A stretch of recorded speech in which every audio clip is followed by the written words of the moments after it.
District central के chairman Rehan Hashmi साहब मुझे ज्वाइन कर चुके हैं। रेहान भाई बहुत बहुत शुक्रिया, आपने अपना कीमती वक्त इनायत किया। जनाबे वाला बताइएगा, पाकिस्तान पीपल्स पार्टी से शहराद भाई मेरे साथ मौजूद हैं, वो फरमा रहे हैं कि जब राशन की तकसीम का वक्त आया तो सिंध हुकूमत ने एक कमेटी तश्कील दी थी जिसमें यूसी चेयरमैन और डिस्ट्रिक्ट चेयरमैन को भी शामिल किया गया था, लेकिन आप लोगों की जानिब से तो बार बार यही बात की जा रही थी कि हमें ऑन बोर्ड नहीं लिया जाता। सदाकत है इस बात में? देखिए, इसमें कोई दो राय नहीं कि कमेटी को अनाउंस किया था जिसमें यूसी चेयरमैन को उस कमेटी का हिस्सा बनाया गया। उस कमेटी की सरपरस्ती असिस्टेंट कमिश्नर के हाथ में दी गई और यूसी का जो चेयरमैन था उसको मेंबर बनाया गया, जबकि ज़ब्कात कमेटी का मेंबर बनाया गया। इस तरह एक काउंसलर का नाम दिया गया और मेरा ख्याल है कि 5 या 6 अफराद पर मुश्तमिल ये कमेटी बनाई गई थी, जबकि तमाम सियाह जो मुसीबतें हैं वो यूसी चेयरमैन, चाहे वो किसी भी पॉलिटिकल पार्टी का हो, उसको सहनी पड़ती है। कराची की आबादी किसी भी यूसी की आबादी से, कराची की जो यूसी है वो मल्टीप्लाइड होती है। कहीं पर अगर 5000 की आबादी है तो कराची में यूसी की आबादी लाख पर मुश्तमिल होगी। तो इस तरह अगर कंपैरिजन करें तो एक यूसी चेयरमैन को ऑन एवरेज पूरे कराची में 70 से 100 राशन बैग्स मिले, क्योंकि वो राशन बैग्स तकसीम हुए थे कमेटी मेंबरान के ऊपर। जबकि हमारी जो रिजर्वेशन थी कमेटी बनाई है, इसकी बिल्कुल सदाकत है। कमेटी मेंबरान को अगर मुनसिफाना तकसीम किया गया तो यूसी चेयरमैन के पास जो एप्लीकेशंस आती थी, इस तरह तो 70 और 80 के करीब राशन बैग्स उसको मिले, जबकि एप्लीकेशंस की तादाद 1000-2000 के लगभग होती थी। दूसरी चीज, डिस्ट्रिक्ट चेयरमैन का कोई नोटिफिकेशन नहीं निकला। डिस्ट्रिक्ट चेयरमैन का इससे दूर दूर तक वास्ता नहीं, डिस्ट्रिक्ट चेयरमैन का ना नोटिफिकेशन निकला। हाँ, अलबत्ता क्योंकि हमारे यहाँ वर्किंग कोऑर्डिनेशन हमने एक डेवलप की हुई थी, तो मेरे इल्म में चीजें आती रहती थी, आप मीडिया के तवज्जुह से भी आती थी, और जो लोकल गवर्नमेंट लेटर निकालता है वो भी मेरे इल्म में आता था।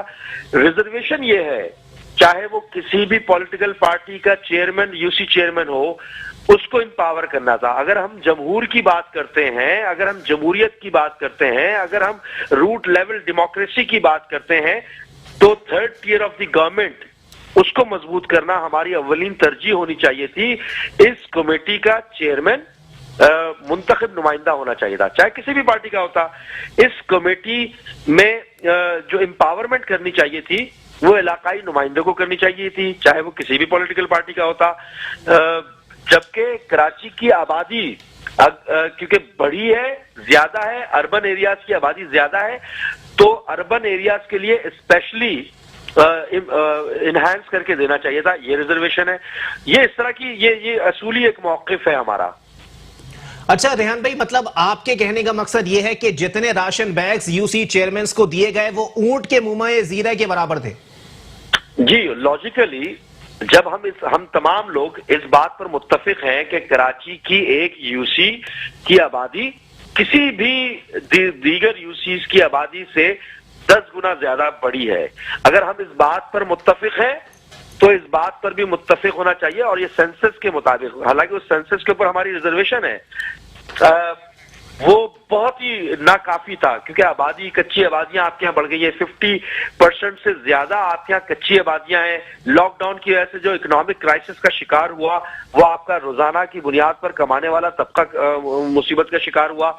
तो उसी तरह डिमांड भी ज्यादा थी और उस जो तलब थी उस तलब के मुताबिक नहीं दिया गया। दूसरी जानिब ये हुआ कि फर्ज करें कि कराची की यूसी के चेयरमैन से आपने 2 लाख रुपए हर यूसी चेयरमैन के अकाउंट से लिए, उसके अलावा फिर डीएमसी से भी एम्प्लॉयज की तनख्वाहों की मद में मुख्तलिफ तनासुब से काटा। जिस तरह मैं मिसाल दे दूं कि डिस्ट्रिक्ट सेंट्रल ने एम्प्लॉयज की सैलरी से डिडक्ट होने वाली जो रकम बनी कोविड-19 के फंड के लिए, वो तकरीबन 2 करोड़ 2.25 करोड़ रुपए के करीब बनी है। और जो यूसी चेयरमैन ने दिए, तो इस तरह मिल मिलाकर तकरीबन 3 करोड़ की रकम कोविड के फंड में दी गई। जबकि जो राशन के लिए डीसी को फंड दिया इन्होंने, हमारे डीसी को, वो 2 करोड़ रुपए दिया। जबकि कोई मास्क, कोई सैनिटाइजेशन, कोई स्प्रे की सहूलत नहीं मिली। अच्छा, ये हमारे डिस्ट्रिक्ट का नहीं, कराची के दीगर डिस्ट्रिक्ट का भी यही हाल होगा। ठीक है, तो बहुत शुक्रिया रेहान हाशमी साहब, हमसे गुफ्तगू कर रहे थे। आगे